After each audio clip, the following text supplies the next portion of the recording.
Halalan sa Barangay New Era sa Quezon City.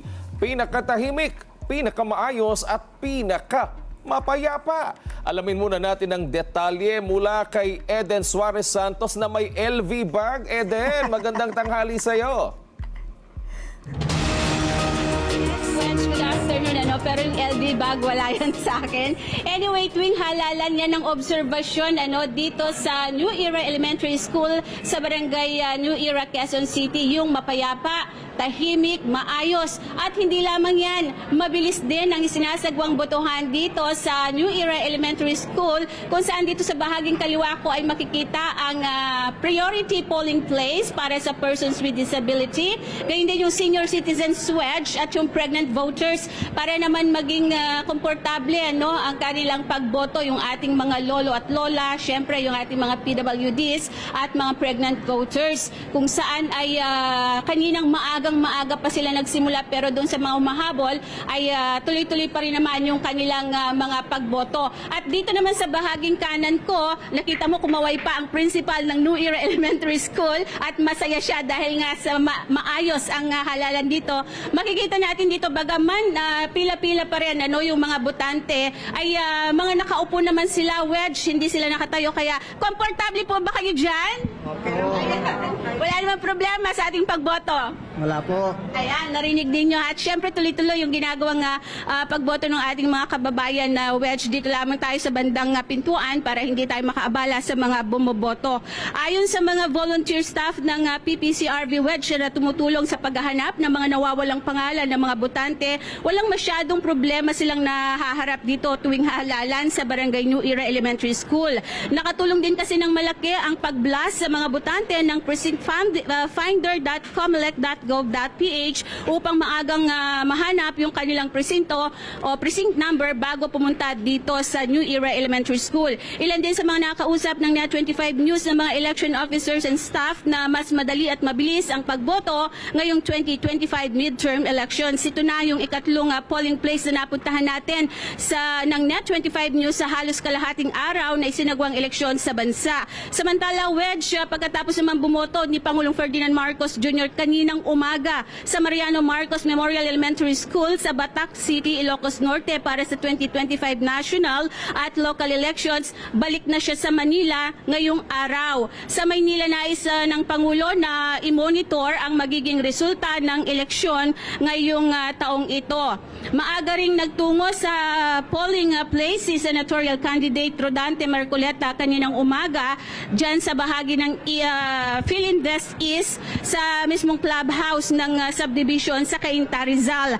Gaya ng ibang mga botante wedge ay pumila si senatorial candidate Rodante Marcoleta at walang VIP treatment sa kanya. At siya ay naging mabilis din ang kanyang naging pagboto. Halos wala namang isang oras yung ginawa niyang pag-fill up doon sa balota niya at mabilis din yung pagpasok doon sa voting machine. Pagkatapos noon, at saka na rin siya umalis upang mag-monitor din ng mga magiging kaganapan ng halalan ngayong taon na ito. Nais din niya na kagaya ng Pangulo na mismong yung mga siya mismo yung magpapasok nung kanyang balota sa VCM o ACM machine para makita niya, matiyak niya kung yung mga binotungan niya, yun ang nakalagay doon sa lalabas na resibo. Gaya rin ng Pangulo, nais ng senatorial candidate na yung mga kababayan natin na hindi pa nakakaboto, meron pang halos kalahating araw para magtungo sa kanilang mga presinto at bumoto ngayong 2025 midterm elections. Nakikita niyo naman sa bandang likuran ko, yung mga kababayan natin, itong mga botante ay tapos nang bumoto yung karamihan sa kanila at parang banding na rin nila yan, mga magkakapitbahay, magpapamilya, magkakaibigan na sabay-sabay na nagtungo dito sa New Era Elementary School para bumoto. Pagkatapos ay konting kwentuhan, kumustahan, ayan, at tapos na rin silang makaboto ngayong araw. Pero syempre hanggang mamayang alas 7 ng gabi, maaari pa rin makaboto yung ating mga kababayan. Agahan lang para naman hindi tayo umabot doon sa last minute bago magsara itong New Era, mga presinto ng New Era Elementary School. Yan muna ang update, Wedge. Back to you. Eden, dyan sa may bandang kanan mo, nakita ko yung pader Nandiyan yung listahan ng mga presinto at pangalan ng mga botante?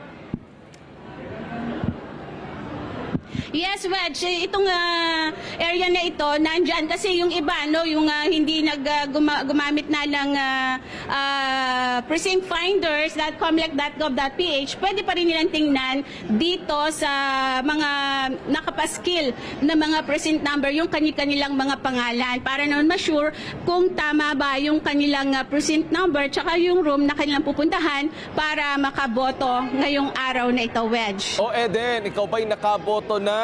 At kamusta yung experience ng pagboto ngayon na hindi na Smartmatic?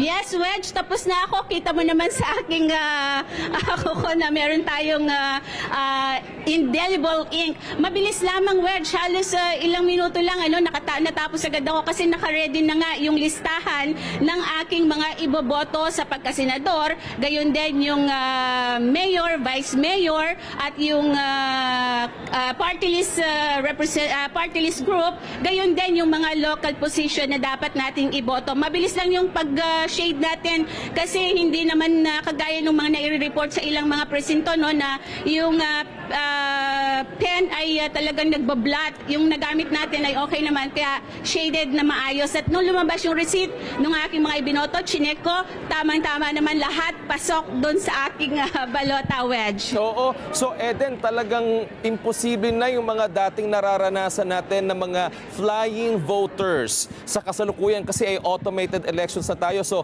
yung mga pangalan ng mga namatay, hindi na nila pwedeng magamit. Wedge, kung ating pagbabatayan, yung prosesong dinaanan natin ay talagang medyo mahirap lumusot, kung ikaw ba yun. Kasi meron na rin picture, Wedge, na makikita, although dito wala na. Doon sa Payatas, kung saan ako bumoto, nandun yung picture ng boboto mismo. Kasama doon sa pangalan niya, tsaka doon sa kanyang precinct number, yung room number. At pagkatapos, pagpunta mo sa mismong presinto mo, ay ibibigay sa'yo yung balota. Actually, kilala na nga ako nung election officer doon dahil noong 2022, doon din ako mismo bumoto sa presinto na yon, yung room number na yon. So, hindi natin alam kung yung mga namatay na nakalagay pa sa listahan ay papaano ba mangyayaring makakapandaya pa sa pamamagitan ng mga yan. Hindi tayo masyadong expert yan, hindi natin alam yan. So, Comelec lang ang makakasagot niyan, Wedge. But definitely, sabi ko nga, yung prosesong dinaanan natin, medyo mahirap na yung patay na dati, makakaboto pa ngayon. Dahil meron tayong mga pangalan na, may picture tayo doon sa mga precinct number na nakadelegate doon sa ating pangalan, Wedge. Oo. Eden, huling tanong ko na lang, nakita ko kanina yung ilang mga video materials mo. May mga taga-PPCRV, naka-t-shirt sila at naka-ID. So hindi malilito yung mga kababayan natin kung kanino sila lalapit at hindi maloloko ng mga masasamang loob. Yes, Wedge, kung meron kayong tanong, yung ating mga botante tungkol sa precinct number ninyo, yung pangalan ninyo, ay doon kayo pupunta sa Voters Assistance Desk kung saan mga volunteers ng PPCRV, yung mga nakopo. Dito sa New Era Elementary School, medyo mga bata-bata, mga kabataan, yung mga tumutulong dito para maghanap ng mga precinct number ng ating mga botante. Pero kung karanasan ng tatanungin, matagal na raw silang nakikipag-participate sa mga eleksyon dahil last 2022 at dun sa mga nakalipas pang mga eleksyon ay dito na rin talaga sila nakatalaga dito sa New Era Elementary School. Kaya naman alam nila kung papaano yung proseso ng pagboto dito. Kaya nga nasabi nila kanina, halos wala namang problema dito at maayos, mabilis ang pagboto ng ating mga kababayan. Maraming salamat. Si Eden Suarez Santos, Nagbabalita Live.